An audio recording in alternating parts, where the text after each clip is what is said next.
अस्सलाम वालेकुम जी, मैं हूं उस्मान अहमद भट्टी आपके साथ कुछ नई खबरों के साथ। आज आपको मैं ये बताऊंगा कि जो 6 जजेस इस्लामाबाद हाई कोर्ट के इस्तीफा दे रहे हैं उसकी वजूहात क्या है। ये क्या ऐसा वक्त था कि उनको इस्तीफा देना पड़ रहा है। वो क्यों खामोश रहे जब उनसे पहले जस्टिस शौकत सिद्दीकी ये बोलते रहे कि जो फौज है वो अदलिया के कामों में मुदाखलत करती है। आज इन 6 जजेस को अपनी बका और अपनी जो सेफ्टी है या अपनी जो आप ये कह सकते हैं कि उनको अपना बचाना क्यों याद आ रहा है। काश उन फौज के अफसरान जो इन्हें दबाव डाल रहे थे, ये 6 जजेस अपनी अदालतों में इन्हें बुलाते और उन्हें पूछते कि आप हमारी सर्वेलेंस क्यों कर रहे हैं। आज इन्होंने बस एक लेटर जारी किया और इन 6 जजेस पर क्या ऐसे इल्जामात हैं जिनसे बचने के लिए या इन पर ऐसी क्या हकीकत है इनके फैसलों के पीछे कि जिसकी वजह से इमरान खान को कोई बेनिफिट मिला और इस वजह से इनको जो है इस सूरत हाल का सामना करना पड़ रहा है। मैं आपको ये बताऊंगा तफसीलात सारी।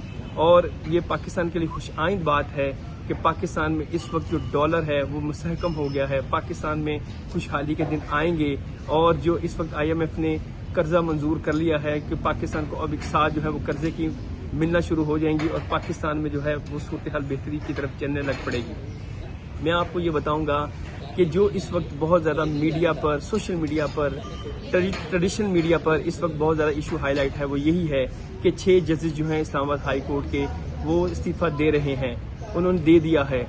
और काश अगर इन जजेस को ये ख्याल होता कि जज एक बहुत बड़ी पावर होती है, अगर इनको ये मालूम था कि कोई जो फौज है वो इनके कामों में मुदाखलत कर रही है या इनको डराया धमकाया जा रहा है या इनकी फैमिली को डराया धमकाया जा रहा है, तो इनको चाहिए था कि उन जजेस के नाम लेते, उन जजेस को एक्सपोज, उन फौज के अफसरान को एक्सपोज करते जो जजेस इन पर दबाव डाल रहे हैं। ये अगर इतने ही बहादुर हैं तो उनका नाम लें, उनको अदालत में बुलाएं और वहां पर एविडेंस उनको पेश करते ताकि उसकी ऑन कैमरा सारी जो है प्रोसीडिंग होती और आवाम को हकायक पता लगते।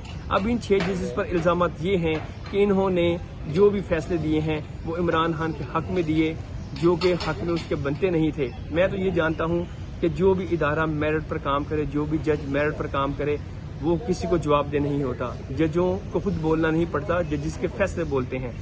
मगर कुछ ऐसा हुआ है कि जिसकी वजह से इन जजेस को डर पड़ गया है कि इनके असासे जो हैं वो अब उनकी छानबीन होगी। जब छानबीन होगी तो जाहिर है अगर किसी जज के असासे पहले थोड़े थे वो यकदम अरबों रुपए में चले गए तो वो फिर इनकी इन्वेस्टिगेशन शुरू हो जाएगी।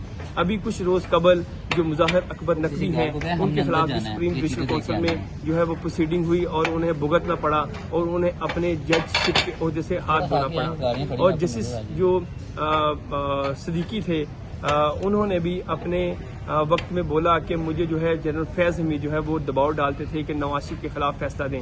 उन्होंने भी 6 साल जो है वो भुगता, मगर उनका साथ किसी उस वक्त जज ने नहीं दिया।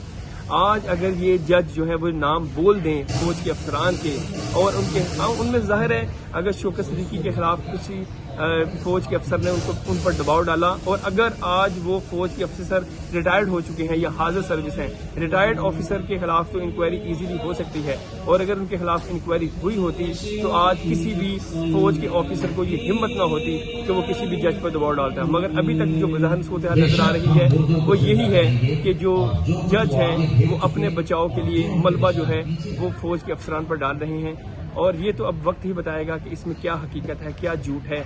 मगर मैं ये आपसे बात शेयर करनी थी कि अगर इस बात में कोई सच है कि फौज के अफसरान जजेस पर दबाव डाल रहे हैं तो उनको एक्सपोज होना चाहिए। सूरत हाल उसी वक्त बेहतर होगी जब तमाम इदारे के अफसरान जो है वो अपने अपने डोमेन में काम करेंगे। अगर कोई फौजी अफसर है तो अपने डिपार्टमेंट के रिलेटेड काम को देखे, अगर कोई जज है तो अदलिया से रिलेटेड काम को देखे। जब एक दूसरे के जो हेड्स हैं वो एक दूसरे के कामों में मुदाखलत करेंगे तो ये फिर चीज़ें सामना उनको करना पड़ेंगी। Thank you.